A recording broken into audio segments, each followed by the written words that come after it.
नमस्कार दोस्तों, मेरे चैनल में आपका स्वागत है। मैं सौरभ हाजिर हूँ कुछ तथ्यात्मक जानकारियाँ लेकर। आज हम बात करेंगे लोन डिफ़ॉल्ट और रिकवरी के बारे में। इसके पहले मैं आपको बता दूं कि मेरा 18 साल का बैंकिंग एक्सपीरियंस है। मैंने एक एमएनसी बैंक, एक प्राइवेट बैंक और एक सरकारी बैंक में काम किया हुआ है।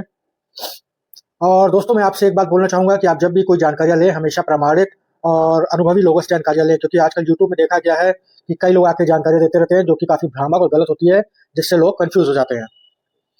तो दोस्तों, चलिए हम बात करते हैं आज कितने प्रकार के लोन होते हैं उस बारे में। ध्यान से सुनिएगा। रिकवरी का जो प्रोसेस है वो समझने के लिए आपको ये जानना जरूरी है कि इंडिया में सिर्फ दो तरह के लोन्स होते हैं। अब आप कहेंगे 3 से 4 तरह के लोन होते हैं, तो हमें पता है कि personal loan, car loan, home loan, education loan, gold loan etcetera की बात सही है। लेकिन ये सारे लोन्स को हम दो बकेट्स में डाल सकते हैं। एक है सिक्योर्ड लोन और दूसरा है अनसिक्योर्ड लोन। दोनों सारे ये जो लोन्स है वो इन्हीं दो बकेट में फिट हो जाते हैं। इनका जो रिकवरी प्रोसेस है वो भी अलग अलग है। एक एक करके हम आपको दोनों के प्रोसेस के बारे में बताएंगे। हम सबसे पहले बात करेंगे अनसिक्योर्ड लोन्स के बारे में, क्योंकि मैक्सिमम डिफॉल्ट यही होता है। In case of unsecured loan, जैसे कि आपने अपनी शेड्यूल ईएमआई मिस करते हो, बैंक आपको 3 बकेट्स में डाल देता है, डिपेंडिंग ऑन कि आपकी ईएमआई कितनी डिले आपने कर दी है। जैसा कि आप स्लाइड में देख सकते हैं, पहला बकेट होता है 0 से 3 30 दिन का।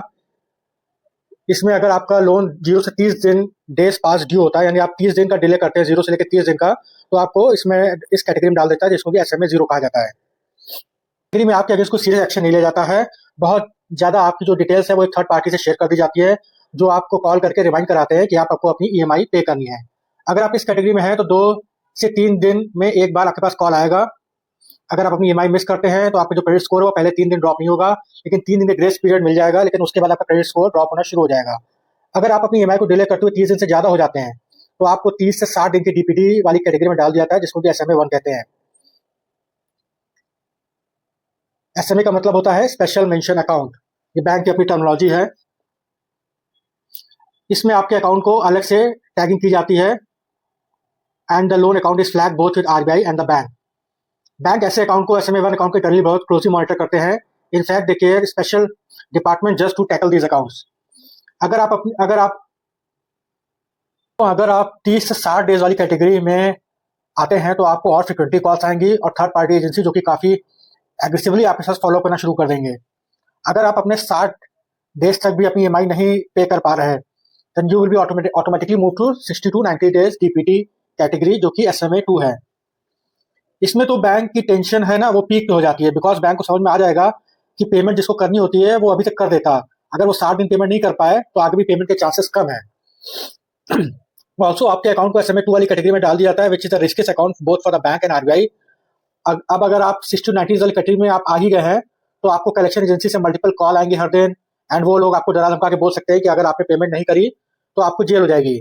देखिए, it is a duty to pay the dues. अगर आपने लोन लिया है तो ऑब्वियसली आपको उसकी पेमेंट करनी है, जैसा कि आपने वादा किया था, जैसा आपने बैंक से कहा था। But is also important to know your rights, and you should know what actions bank can take अगर ऐसा कुछ हो जाता है और आप अपना लोन पे नहीं कर पा रहे हैं तो।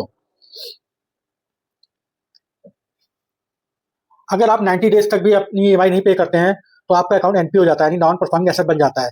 तब बैंक आपके ऊपर लीगल एक्शन लेना शुरू कर देगा। विद इन 3-4 डेज आपको 3 नोटिस आएंगे। पहला होगा सेक्शन 138 का नोटिस, जो कि चेक बाउंस का नोटिस होता है, and second will be loan recall notice, and third will be demand legal notice. ये नोटिस बोरोवर को इन्फॉर्म करने का तरीका है कि bank is quite serious to recover money from you. अगर आप 90 डेज तक तो बैंक आपके घर पर रिकवरी एजेंट भेज ही देता है। ये recovery agent generally third party के होते हैं। अब ये जो रिकवरी एजेंट होते हैं, ये आपके घर पे 3 से 4 दिन में आते रहेंगे, एंड नेक्स्ट 3 to 4 मंथ आपके घर पे आते रहेंगे। जब ये रिकवरी एजेंट आपके घर पे आते हैं तो आपको बहुत डराएंगे, धमकाएंगे, बोलेंगे आपको जेल हो जाएगी, एंड अगर आपने पैसे नहीं दिए तो आप पर 10 अलग अलग तरह का केस लगेगा। लेकिन ऐसा बिल्कुल नहीं है, आपको इतना घबराने डरने की जरूरत नहीं है। यहाँ पर आपको ये जानना बहुत जरूरी है कि आप मैक्सिमम आप पर 3 केस लग सकता है। पहला सेक्शन 138 का, which is a cheque bounce related. जब आपने लोन लिया था तब आपने बैंक को ब्लैंक चेक साइन करके दिया होगा। जब आप ईएमआई टाइम से नहीं देते तो बैंक ये चेक्स लगा देता है, जो कि बाउंस हो जाते हैं, और इस बेसिस पे बैंक आप पर 138 सेक्शन 138 का केस कर सकता है। Second is section 25 of the payment settlement act का केस। जैसे कि आप काफी लोग आजकल ईसीएस साइन करके देते हैं कि हमारा लोन आप ऑनलाइन रिकवर कर लीजिए, तो ईसीएस बाउंस होता है तो आप पर इस सेक्शन में केस हो सकता है। इन केसेस में मैक्सिमम 2 साल की सजा का प्रावधान होता है। एक थर्ड सेक्शन और भी है, सेक्शन 420 का, which is related to cheating. Basically अगर आपने लोन लेते समय टाइम कुछ झूठ बोला है, जैसे आपने अपनी सैलरी स्लिप या आधार कार्ड के साथ फ्रॉड किया है, तो आपके लिए सेक्शन 420 लागू होता है। अभी बीएनएस की धाराओं में इसका सेक्शन चेंज हो गया है, पर पुराना मैं आपको बता रहा हूँ, उसमें सेक्शन 420 लगता था। बट अगर आपने ऐसा कुछ नहीं किया तो आपको डरने घबराने की जरूरत नहीं है, आप पर ऐसा कोई केस नहीं लगेगा। जनरली बैंक ऐसे कठोर स्टेप नहीं लेते हैं, they believe in the process of settlement. लेकिन सेटलमेंट मतलब यहाँ पर यह है कि बैंक आपसे कह रहा है कि देखो आपने मुझसे 1 लाख का लोन लिया था, इंटरेस्ट और पेनाल्टी मिला के सपोज करिए 1,30,000 हो रहा है, तो बैंक बोलेगा मैं आप पे पेनाल्टी छोड़ देता हूँ, आप मुझे 1,20,000 वापस कर दो। अब आप कहेंगे कि मेरे पास इतने पैसे भी नहीं है, तो बैंक कहेगा चलिए ठीक है, मैं आपके 20,000 इंटरेस्ट के भी वेव कर दे रहा हूँ, आप मुझे मोटा मोटा प्रिंसिपल अमाउंट ही दे दो। फिर आप कहेंगे मेरे पास इतने पैसे नहीं है, तो ऐसे करते करते डिस्कशन जो है एंडलेस होता है, ये कहीं तक भी जा सकता है। बैंक शायद आपको यह भी कह दे कि 1 लाख का अमाउंट था, आप वो मत दो, लेकिन आप मुझे 50,000 वापस कर दो। ऐसे करते करते जहां पर भी सेटलमेंट हो जाए, आपको कोशिश करनी चाहिए कि आप मैटर को सेटल कर लो। लेकिन अगर आपको ये लगता है कि ये बहुत ईजी वे आउट है, तो ऐसा कुछ नहीं है। अगर आपने सेटलमेंट का प्रोसेस अपनाया तो याद रखिएगा आपका सिविल रिपोर्ट में आएगा, आपकी सिविल रिपोर्ट खराब होगी और अगले 8 से 10 साल तक कोई लोन, कोई क्रेडिट कार्ड किसी भी बैंक या एनबीएफसी से आपको नहीं मिल पाएगा।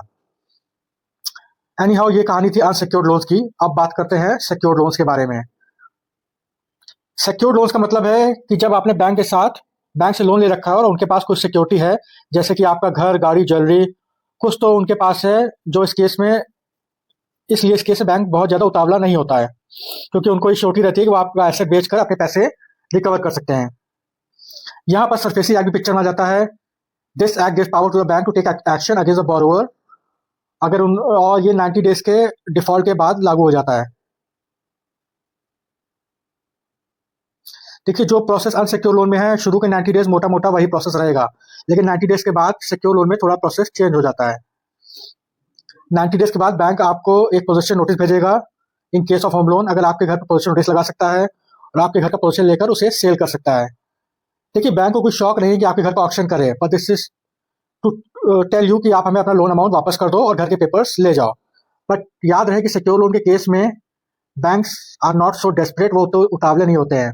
दे विल ऑफर यू सेटलमेंट, लेकिन अगर अमाउंट बहुत नीचे जाएगा तो उस पर एग्री नहीं करेंगे। शायद वह इंटरेस्ट और पीनल चार्जेस को वेव कर दे, लेकिन वो अपना प्रिंसिपल अमाउंट तो रिकवर करके रहेंगे, क्योंकि उनको पता है उनके पास आपका एसेट है, और वर्स्ट केस सिनारियो में, बुरे हालात में, वो आपका एसेट बेच के अपना जो पैसा है वो रिकवर कर सकते हैं।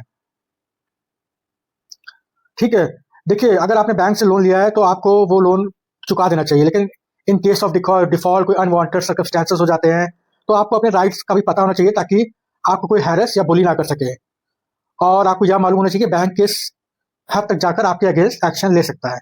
ठीक है, इसी के साथ मैं अपना वीडियो यहाँ खत्म करता हूँ। अगर आपके कोई डाउट्स हैं तो आप कमेंट सेक्शन में मुझे लिख के पूछ सकते हैं। तब तक, और मैं उसको नेक्स्ट वीडियो में कवर करूंगा। तब तक के लिए गुड बाय, जय भारत, जय हिंद।